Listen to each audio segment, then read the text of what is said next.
All right, big man, let's get into our Week 14 preview. I'm looking forward to this because you've been dropping some smack talk already. We've got to start with the game of the weekend. And there are, it's a cracking lineup. Mm-hmm. There are 3 games that could quite conceivably in any other week live up to that billing. We'll get into those in a minute. But we've got to start with 49ers Saints. It is the game of the weekend. It's one of the games of the season, not least because it could be instrumental in determining the top 2 seeds in the NFC, right? And home field advantage ultimately as well. It's in New Orleans. The 49ers, as you say, came through a bruising encounter with the Ravens with their heads held high. And it's one of those defeats that they will walk away from. Obviously disappointed they didn't win it, but ultimately not too disappointed with everything else about the performance.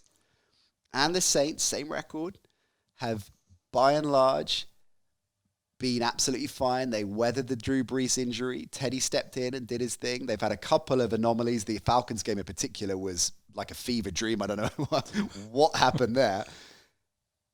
Really close one to call. But you, Mark Hunter, think it's going to be one-sided. Yep. Tell me more. If you look at the Niners defense this year, it's been phenomenal. Right. 45 sacks this year. Nick Bosa. Like, he is a weapon. Is that how you have to say his name? Well, yeah, just because he's massive. Hushed reverence. Because he's just massive, isn't he? Like, he is, when we took him in the first round, you're like, I wonder what this guy's going to live up to because obviously he didn't play last year. And It was like, what's going to happen? He's phenomenal. Within minutes, you're like, we're fine. Sold. Okay. Yeah. And the thing is, what we've been able to do now, you've got Buckner, you've got Ford, you've got all these key components now that can actually get at the quarterback where we were struggling last year. Yeah. And I just think that defensive front line is going to be so powerful, and I think Brees is going to struggle, and Kamara's going to struggle to get through. He's going to have to go wide to get around them. But then obviously once you do that, the troops are going to be there. So it's going to be really interesting. Also, the Niners haven't, I think it's about 183 points we've allowed this year. I don't think it's going to be a high-scoring game from the Saints. I just hope Jimmy G and the offense can live up to what they did last weekend and keep progressing, and he doesn't get flustered like he did against the Seahawks. I guess when we mentioned that Atlanta game, that is what the kind of game plan that the 49ers are going to be hoping for, is to absolutely disrupt the line in the same kind of way.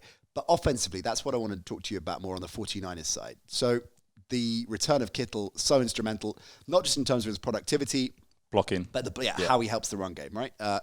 It's a brilliant all-round player. And look, when you're losing an elite player, whatever team you are, that is going to be an issue. But I think in particular with this offense and Kittle's role in so many different ways in the offense, it's fundamental for them to chime. So great that he is back in business.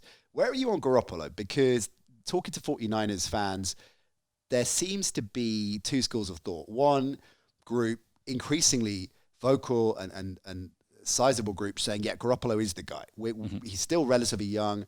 I've got no concerns with him in this particular incarnation of the 49ers with such a great defense and weapons around him that he's good enough with the water margin to get us to the Super Bowl. There's another crew that is saying, I'm not sure that he's got the composure. He's got the all-round collective smarts and ability.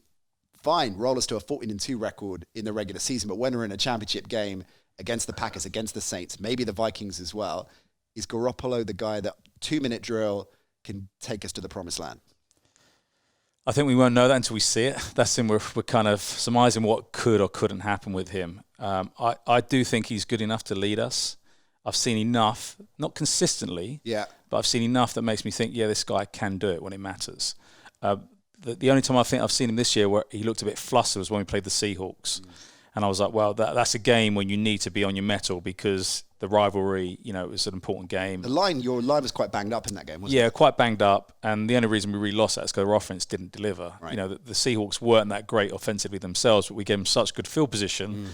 The magician, Russell Wilson, didn't have to do much to kind of, get the points they needed. So he's a great comparison and ultimately an unfair one. When you compare Garoppolo, you compare Kirk Cousins to Russell Wilson, there's no contest. The only other 2 quarterbacks I say in the NFC, obviously Brees, but there's questions of decline. We'll get into that in a minute.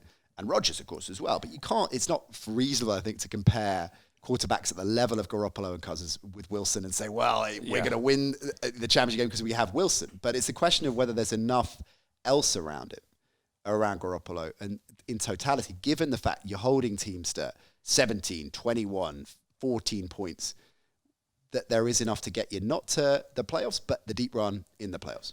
I think he is that quarterback that can do it, and not just because of his capabilities, but also with the mastermind of Kyle Shanahan behind him. He will allow him to play better than he is, just with the mastermind of plays that he can kind of summon up. It's every week you're looking for what's he going to come up with this week, and that's why I enjoy watching them, because he's such a mastermind of the way that he plays the game, and it's quite exciting. Obviously, Jimmy G is not like Russell Wilson. It's a completely different type of quarterback, and without Wilson, the Seahawks will be nothing compared to what they are, and everybody knows that. It's not a difficult one to realise, but I think with the weapons that Jimmy G's got around him, and you watched Morstead last weekend, I think that's the thing, that they're playing to whoever is hot at that point of time. Yeah, absolutely. That's a sign of a really charming offense that you can and I think that's really important. There's no egos there. Right. Like, it needs to be me out there doing this. It's the Belichickian, McDaniels, Patriots thing. It's a player just appears out of nowhere. They picked up off, the practice squad or, free agency just off the sidewalk. And you haven't planned for that. Suddenly runs for 150 yards. And that's the thing, you haven't planned for that. Same, but you know what I mean? You're just like, who's this guy come out of nowhere and they're rolling. What about the Sherman-Michael Thomas matchup? That's going to be pretty key, isn't it? Yeah, I think that's one where everybody's looking forward to. Michael Thomas is phenomenal, basically. He's brilliant. You watch him, and it's impossible to kind of... Best receiver in the league, do you think? Yeah, at the moment? Yeah, I definitely think he is. Yeah. And there are some great, obviously, receivers. I love watching Hopkins, but I do think Thomas, with his size and power, is pretty phenomenal. And I think Sherman, that battle this weekend is going to be really exciting. And Sherman's played well. He hasn't put really a foot wrong. He made a couple of bad mistakes a couple of weeks ago with lots of penalties with pass interference. But other than that, he's kind of squeaky clean. And he is that leader that's enabled those young guys to just elevate themselves very early on in their careers. Such an important... There's a real balance there, isn't there, in the locker room of that type of experience and youth coming through as well. Here's one that I'm trying to dent your confidence a little bit. The Saints haven't allowed a 100-yard rusher, or 100 plus, in 34 straight games. Well, that's the longest active streak in the NFL. Well, that run's about to end, isn't it? So how big a victory are we talking here? It's in New Orleans. I'll just remind you. It's in New Orleans. The Saints haven't beaten a team over 500 since week 3. So, they've had a really nice run. Okay, they lost to the Falcons, which they shouldn't have. If we catch them on a game like that, we will steamroll them. Do you think Brees is regressing? Because there's a lot of talk of a number of quarterbacks of that generation. Obviously, Eli is done now. Roethlisberger's out for the season. Rivers, people are saying, might have finally come to the end of the road. Of course, inevitably, everyone's going on about Brady, the same thing. What about Brees? Well, I think what you have is you get to a certain age as an athlete, your bounce ability to come back, it just takes longer. Yeah. Your wear and tear, recovery, all those things. And those guys, they won't perform every week. They'll get up for the big game. And I think you're going to see that with Brady against the Chiefs this weekend. And maybe this is the weekend that Brees really steps up because it is a big game. Into a but it depends how early on, and this is be really interesting because obviously the 49ers had a tough game last weekend. Right. Whether they play like they did the week after they played the Seahawks, where they came out in the first quarter and it was like, whoa, this is a different team. And then they got going. Yeah.